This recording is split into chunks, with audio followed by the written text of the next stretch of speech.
listening to their stories, no? Parang kasi ako, I used to listen and tell stories of the Filipino. Mine is not an extraordinary story. I think, ano siya, lahat tayo, everyone can relate to that story. At one point in our lives, hindi tayo makakain. I can still remember the times na halos walang makain. Siguro hindi sila maniniwala kasi yung napapanood nila sa TV, yung Steve na nakatapos ng pag-aaral. But during the times na sobrang hirap na halos yung kahit maglalakad ka na lang talaga just to get to where you want to go. Halimbawa, pagpasok ka lang sa school and all of those things. So, I think ko, these things are very much relatable to all. Na halos hindi mo magawa yung mga bagay na gusto mong gawin.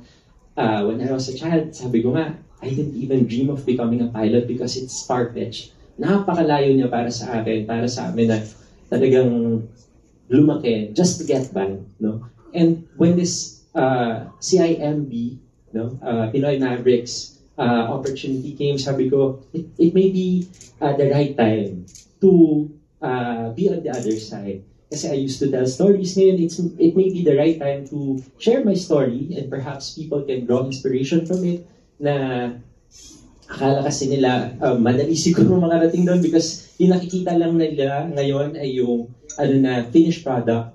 Pero the story behind that finished product, sobrang daming struggles and difficulties na alam mo hindi mo na rin kakayanin.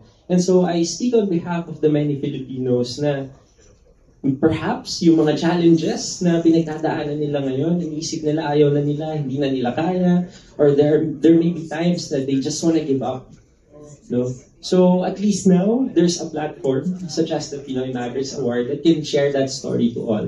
And it perfectly aligns with yung personal advocacy ko, which is yung learn, share, and inspire, so that other people can draw inspiration from it and perhaps we can multiply that and let other people then share their stories. Thank you. Thank you so